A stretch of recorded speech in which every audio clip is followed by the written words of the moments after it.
Baiklah, untuk segmen Cap Nasihat pada kali ini, kita akan berkongsikan kepada anda semua berkaitan dengan gejala hepatitis.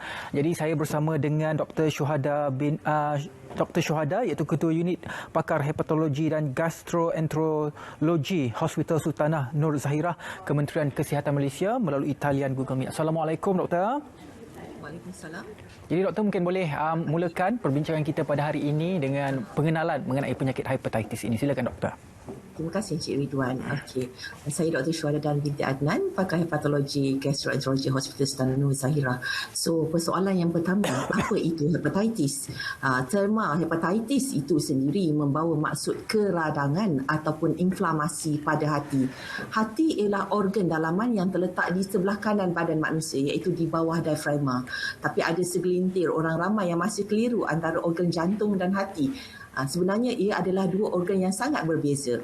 Hati memainkan peranan penting dalam metabolisme protein, kawalan gula, tenaga serta melawan jangkitan dan menyingkirkan toksin badan. Penyakit hepatitis kronik iaitu keradangan melebihi 6 bulan merupakan punca utama serosis hati iaitu hati keras dan bara hati dalam istilah kesihatan kita panggil hepatocellular carcinoma. Terdapat pelbagai jenis penyakit hepatitis, antaranya disebabkan oleh virus iaitu hepatitis A, B, C dan E. Selain itu, ia juga boleh disebabkan oleh faktor-faktor lain, contohnya alkohol dan ubat-ubatan. Namun pada kali ini saya ingin memfokuskan lebih kepada penyakit hepatitis B dan C. Ini kerana dua penyakit ini adalah penyakit yang sangat serius yang sering saya temui di klinik kesihatan. Dua penyakit hepatitis B dan C ini boleh menyebabkan penyakit hati kronik dan lebih membimbangkan kerana kebanyakan pesakit hepatitis B dan C lewat mendapatkan rawatan doktor kerana kebanyakan mereka pergi berjumpa pengamal-pengamal perubatan yang tidak bertauliah dan mereka juga tidak mempunyai simptom pada peringkat awal. Namun ada juga segelintir pesakit yang mungkin mempunyai simptom-simptom seperti demam, keletihan, sakit perut, air kencing yang berwarna gelap dan juga mata ataupun kulit yang berwarna kekuningan yang dalam istilah kesihatan kita panggil jaundice.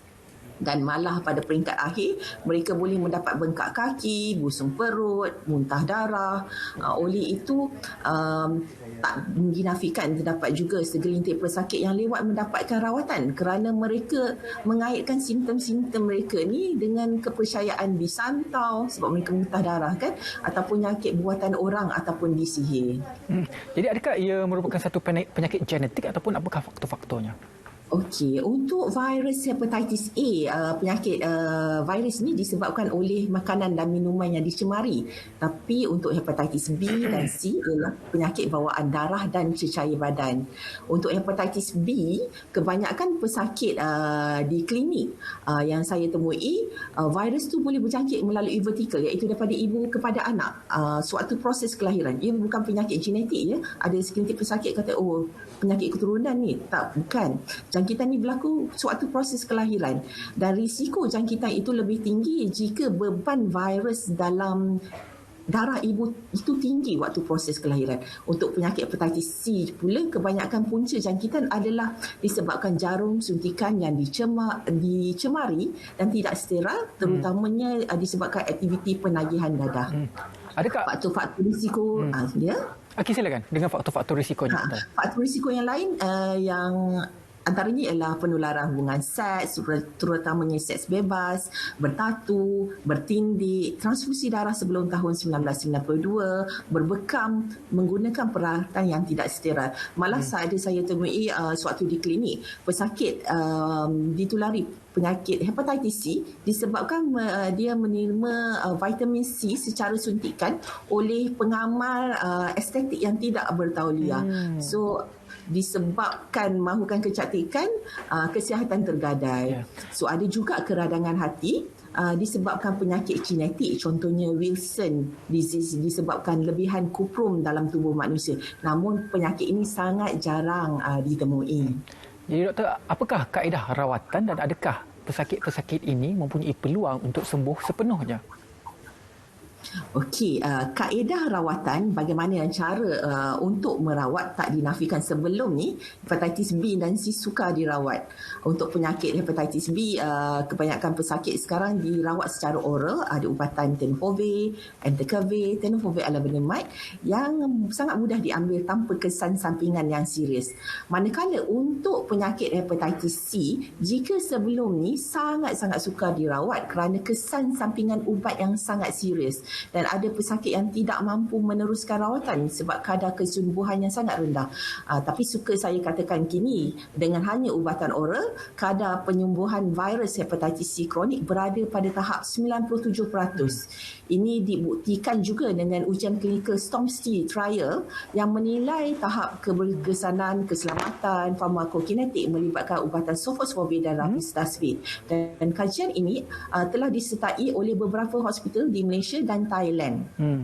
So sekarang untuk pesakit yang mempunyai hepatitis C, mereka hanya perlu ambil ubatan selama 3-6 bulan sahaja, dan dalam tempoh itu selepas itu mereka dapat sembuh daripada penyakit hepatitis C. Di sini saja, iaitu di negeri Terengganu, kami telah mulakan rawatan terhadap lebih 1,000 pesakit sejak akhir tahun 2018 ke 2019. Bagaimana pula dengan hepatitis B? Adakah mereka akan sembuh? Hepatitis B buat masa ini agak sukar untuk mereka sembuh. Kebanyakan pesakit hepatitis B kami akan cuba kawal beban virus itu dengan ubat-ubatan. Ya? Adakah dengan penukaran gaya hidup, contohnya pemakanan yang sihat, gaya hidup yang sihat seperti membuat exercise dan sebagainya, mampu untuk melambatkan kesan penyakit ini kepada badan? Okey, sudah tentunya contohnya gaya hidup yang sihat, tidak mengamalkan pengambilan alkohol yang berlebihan atau tidak mengambil alkohol langsung, sebab alkohol tu mampu membuat radang hati. So keradangan hati boleh disebabkan alkohol. Pemakanan yang sihat, contohnya pemakanan yang rendah lemak, dan kawal jika anda ada hepatitis, hypertension, darah tinggi, anda hendaklah mengawal penyakit itu, kerana fatty liver, iaitu ada satu lagi penyakit yang boleh menyebabkan radang hati, dan ia juga boleh dalam masa yang sama menyebabkan serosis dan barah hati. So sudah tentunya cara hidup yang sihat mampu melambatkan proses kerosakan hati itu sendiri. Berapa lama jangka hayat pesakit-pesakit ini? Katakanlah tadi doktor cakap hepatitis B masih lagi tidak boleh dirawat, hepatitis C 97% berkemungkinan untuk sembuh sepenuhnya. Dari segi jangka hayat, kalau mereka tidak menerima ubat-ubatan dan juga rawatan ini, berapa lama mereka boleh hidup?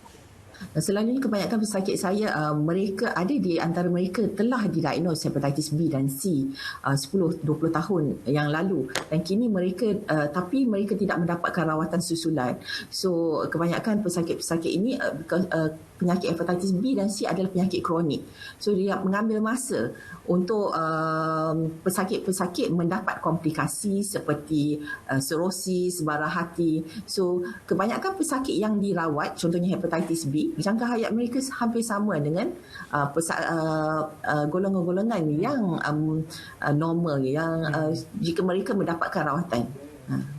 Bagaimana untuk mendapatkan rawatan di fasiliti kesihatan yang kita ada?